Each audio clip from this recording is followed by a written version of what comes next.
Sir ज़मीन हिंदुस्तान, अस्सलाम वालेकुम। मैं डॉक्टर आरिफ कुरैशी और आप देख रहे हैं जी आरिफ जी यूट्यूब चैनल। तो मेरे भाइयों, मैं आपसे यही निवेदन करता हूं कि अगर अभी तक हमारा जी आरिफ जी यूट्यूब चैनल सब्सक्राइब नहीं किया तो सब्सक्राइब करें, लाइक करें, कमेंट करें, ताकि आने वाली हर नोटिफिकेशन आपके पास आती रहे। मेरे भाइयों, गरीब लोगों को मैंने देखा है कि कभी चोट लग जाती है और कभी जख्म हो जाते हैं जो ठीक करने पर भी नहीं ठीक होते हैं, और बहुत सारी एंटीबायोटिक दवाएं खा खा करके उनका शरीर बेकार हो जाता है। यहाँ तक कि ज़्यादा एंटीबायोटिक दवाएं खाने से आदमी का लीवर भी डैमेज हो जाता है और बहुत ज़्यादा सामना करना पड़ता है उन लोगों को जिनके पास पैसा नहीं होता है।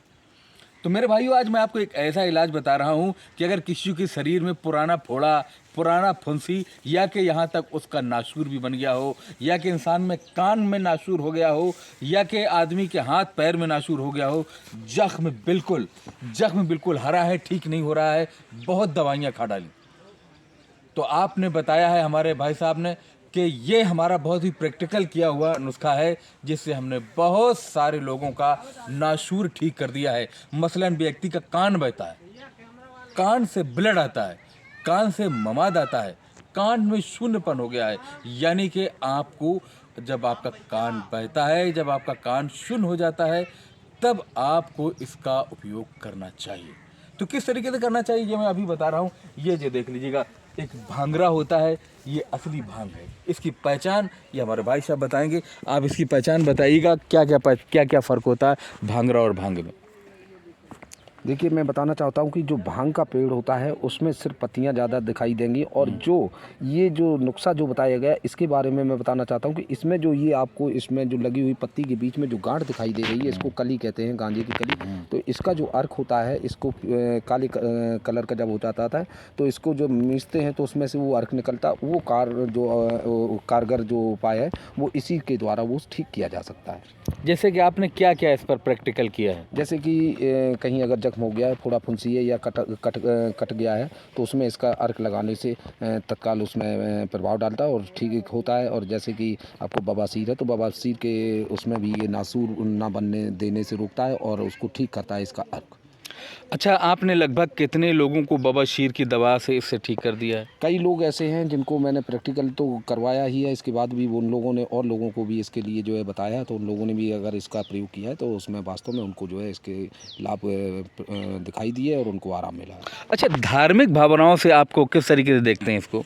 देखिए, ये एक ऐसी चीज़ है कि जिसको कहते हैं कि पहले संत लोग इसको अपने जो ये उपासना करते थे, जो आराधना करते थे, जो इनका होता था कि ये वन में जा कर के अपना एकाग्र चित्त लगा करके जब ये आराधना करते थे, तब ये इसको काम में लेते थे, क्योंकि इनकी काम की इच्छा शक्ति जो है उसको नष्ट करने के लिए इसका प्रयोग करते हैं संत महात्मा लोग। और इसीलिए जो है कहा गया है कि इसको शिव भक्ति के रूप में इसका नाम कई एक हैं, तो इसको शिव मंजरी भी कहते हैं, और शिव उपासक इसको कहते हैं कि ये शिव आराधना के रूप में इसका जो है सेवन जो करने से एकाग्र चित्त का होना मिलता है और अपने मन को शांति मिलती है। जैसा कि दोस्तों, ये बहुत ही अच्छी औषधि है, और इस वक्त हम चंबल के क्षेत्र में एक फिल्म शूट के सिलसिले में मैं यहाँ कुछ देर के लिए आया था, और इसके बारे में आप कुछ बताएंगे सर? तो ये बीरेंद्र सिंह किस तरह से इस्तेमाल करते इसको?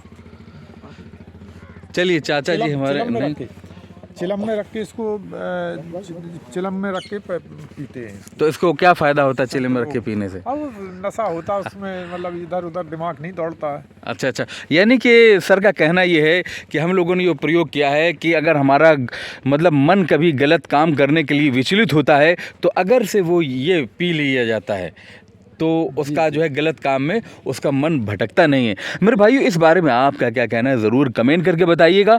दोस्तों, बहुत सारी जड़ी बूटियाँ हमने अपने चैनल पर ला कर दिखाई हैं और आपने उसके फ़ायदे भी उठाए हैं।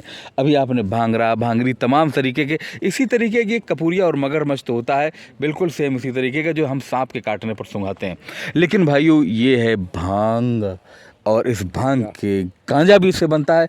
ये देख लीजिएगा, ये देखिएगा, ये हमारे बहुत पुराने मिल गए थे हमारे अंकल जी, तो मैंने सोचा कि मरते जीते क्यों ना हम इनके साथ एक वीडियो बना लें, और बस हमारा यही उद्देश्य रहता है अन्य लोगों को अपने साथ जोड़ने का, ताकि काम ऐसा करो जो ज़िंदगी में नाम हो जाए, न जाने किस गली में जिंदगी की शाम हो जाए। दोस्तों एक बात याद रखना, कभी धर्म के नाम पर किसी से भेदभाव मत करना, क्योंकि हम एक भारतीय हैं। हम हिंदू, मुसलमान, सिख, ईसाई सब एक ही हैं मेरे भाइयों। लोगों के बरगलाले में मत आइएगा।